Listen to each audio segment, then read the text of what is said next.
Je suis Olivia Fortin, adjointe au maire de Marseille, en charge du sujet de la modernisation et de la coproduction de l'action publique.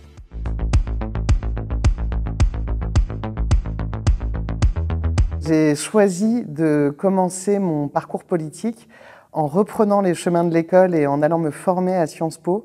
Ça m'a donné l'occasion d'aller faire un stage à la ville de Paris et c'est là où j'ai acquis dès 2018 ma certitude, ma conviction, celle avec laquelle je me suis engagée dans le combat des municipales. Cette conviction, elle est très simple, c'est de se dire que si nous ne rendons pas à chacun de nos agents de la ville de Marseille sa capacité d'agir, nous n'arriverons à rien.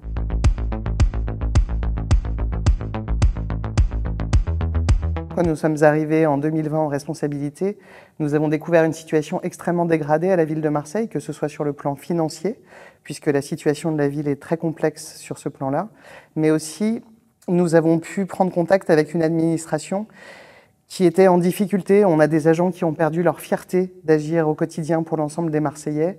Et pour moi, c'est quelque chose de dramatique parce que ces agents font le plus beau métier du monde. Ils livrent du service public à l'ensemble de leurs concitoyens. Mais certains agents n'osent même plus dire qu'ils bossent à la ville de Marseille. C'est très lourd de sens.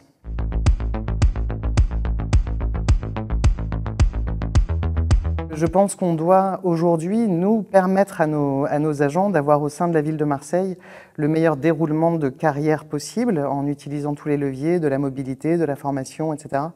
Et c'est quelque chose qui n'avait pas cours jusqu'à présent. Il n'y avait pas d'adjoint en charge de ces sujets depuis bien longtemps, depuis plus de 30 ans. Et donc le pouvoir politique avait d'une certaine manière abandonné son administration et donc chaque jour, l'idée est de travailler, de contribuer au fait que nos agents puissent retrouver un épanouissement total dans leur action, que ce soit déjà sur le sens de leur mission, mais aussi dans la manière dont leur carrière s'exerce au sein de la ville de Marseille. C'est pour moi une condition sine qua non pour qu'on puisse être en capacité de livrer du service public de qualité, tout simplement.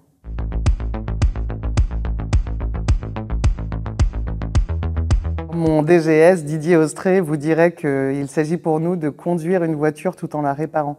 Et c'est vrai que c'est un peu ça. À la ville de Marseille, on a des urgences chaque jour, des situations difficiles auxquelles il faut que nous fassions face. Et puis en même temps, il s'agit de reprendre les fondamentaux. Moi, je travaille dans 3 directions. La première, c'est la conformité. La deuxième, c'est l'équité. Et la troisième, l'efficacité. La conformité, parce que vous le voyez souvent, la ville de Marseille fait les gros titres pour des défauts de conformité. Et malheureusement, je pense qu'au-delà des aspects réglementaires auxquels il faut absolument qu'on fasse face, il s'agit aussi de regagner de la fierté. Si jamais nous sommes dans les clous et si nous sommes en capacité d'affirmer que nous travaillons de la manière la plus réglementaire possible, ça sera quelque chose de gagné pour la fierté collective. La deuxième, c'est l'équité, parce que pendant trop longtemps, au sein de la ville de Marseille, on a pu penser que si on n'appartenait pas à tel ou tel syndicat, ou si on n'avait pas tel ou tel soutien, eh bien nous ne pouvions pas accéder à tel ou tel poste. Et c'est quelque chose auquel il faut que nous mettions un terme. On a pu mettre en place, dans cette mesure, une rénovation de nos lignes directrices de gestion, et on va jusqu'à rattraper des gens qui ont été oubliés pendant plus de 20 ans des campagnes de promotion, ce qui est absolument inéquitable. Et donc nous travaillons tous les jours à restaurer tous ces outils pour que le sentiment d'équité puisse exister au sein de la ville de Marseille. Et puis enfin, l'efficacité. On réinterroge depuis maintenant 1 an l'ensemble de nos process au sein de la ville de Marseille, que ce soit les parapheurs, les courriers ou toute autre manière de fonctionner, par exemple le lien entre la mairie centrale et les mairies de secteur. On réinterroge tout ça dans le cadre d'une démarche qui s'appelle le projet d'administration, qui est porté par notre directeur général des services, donc au plus haut niveau, et qui associe l'ensemble de l'encadrement de la ville, mais aussi tous les agents volontaires pour participer à cette démarche.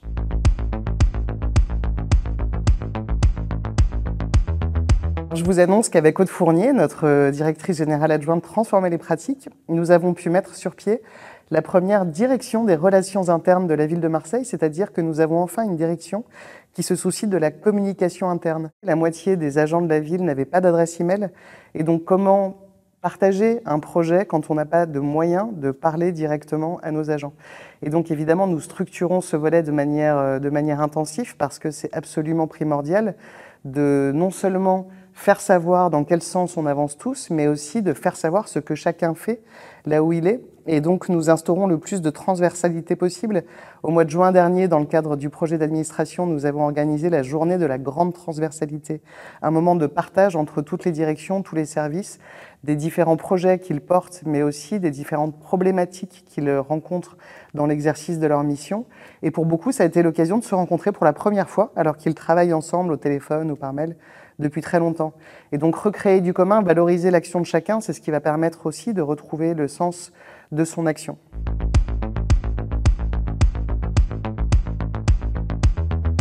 La réalité dont je peux vous parler, c'est celle que je connais, c'est-à-dire la manière dont les choses se passent depuis 2 ans.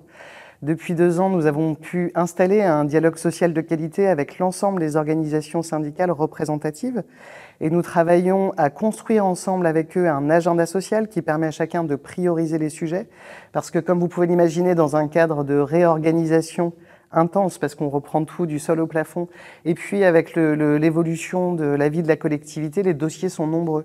Et donc nous travaillons à prioriser nos sujets dans le cadre d'un agenda social que nous avons mis en place là aussi pour la première fois au sein de la collectivité.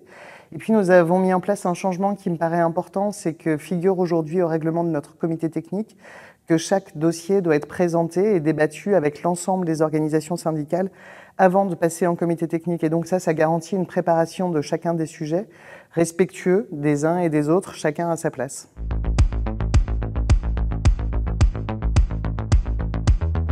On est dans un contexte, je pense, difficile. On parle beaucoup de grandes démissions. On parle aussi de quiet quitting, c'est-à-dire le fait de restreindre ses responsabilités au minimum possible. Et je pense que la fonction publique territoriale au sens large a de nombreux enjeux dont elle doit se saisir pour rester attractive. On sait que les grilles de rémunération ne sont pas forcément les meilleures, mais on sait aussi qu'on doit pouvoir s'approprier des sujets importants comme les enjeux de transition écologique pour pouvoir coller le mieux possible à notre époque et être en capacité de faire venir à ces métiers des gens qui seraient en recherche de parcours et de sens. On a beaucoup de qualités pour ça à faire valoir. On a besoin de rénover notre image et de présenter les enjeux qui sont les nôtres de la manière la plus précise possible pour que tout le monde soit bien conscient de ce que la fonction publique au sens large puisse proposer. En ce qui concerne Marseille, on est dans une situation extrêmement particulière. Quand j'étais en stage à la ville de Paris et que j'expliquais à mes interlocuteurs parisiens que je me préoccupais de Marseille, tout le monde rigolait en disant Marseille, parce que longtemps notre ville a eu une image relativement dégradée pour les gens de la fonction publique et finalement était assez peu attractive. Et je pense qu'aujourd'hui, avec le projet politique que nous portons, avec cette rénovation que nous avons entrepris, qui est probablement le plus grand chantier de réorganisation de notre temps en termes d'administration dans une ville de cette taille, je pense que notre collectivité a retrouvé une nouvelle attractivité pour des agents et on a des gens formidables qui sont prêts à rejoindre notre aventure. On a pu renouveler ainsi notre équipe de direction avec des profils qui ont été choisis un par un dans la France entière, pas parce que ce sont nos amis, mais parce que ce sont des gens qui sont prêts à s'engager aujourd'hui dans ce chantier qui est celui qu'on partage. Et donc ça c'est assez formidable. Et puis sur d'autres postes, on a ouvert par exemple un poste assez particulier qui est celui de régisseur de la place de la Plaine, c'est-à-dire d'avoir enfin un interlocuteur pour créer du lien avec les habitants, avec les riverains, et puis aussi avec les services quand on a besoin d'activer de la sécurité, de la propreté, etc. Et sur ce poste qui est un peu particulier, qui peut faire un peu mouton à 5 pattes, on a reçu plus d'une centaine de candidatures de la France entière, et donc on voit bien qu'on regagne une nouvelle attractivité à Marseille, et que beaucoup souhaitent rejoindre ce projet. C'est formidable, je m'en réjouis. Et c'est pas fini, puisqu'avec Aude Fournier, on travaille également à notre stratégie de marque employeur. On a besoin, en tant que collectivité, d'attirer à nous les meilleurs profils dans le grand mercato de la fonction publique. Et donc, on y travaille pleinement.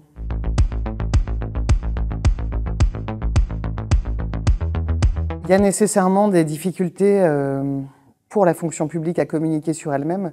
D'abord parce que le droit de réserve des fonctionnaires peut parfois empêcher certains d'être aussi libres qu'ils pourraient le souhaiter.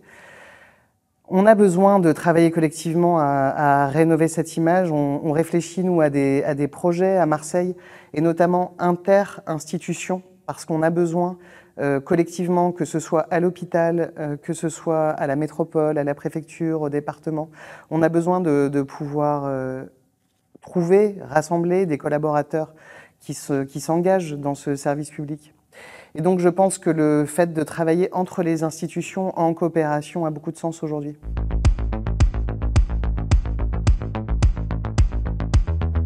Nous, le Printemps marseillais, nous avons été élus avec une double promesse, celle de réparer la ville et celle de faire avec les gens.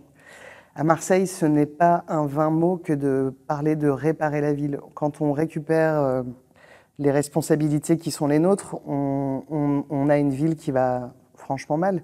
Des écoles indignes, des problèmes de transport, des déficits de culture et d'accès à la culture pour beaucoup d'habitants de la ville, et j'en passe.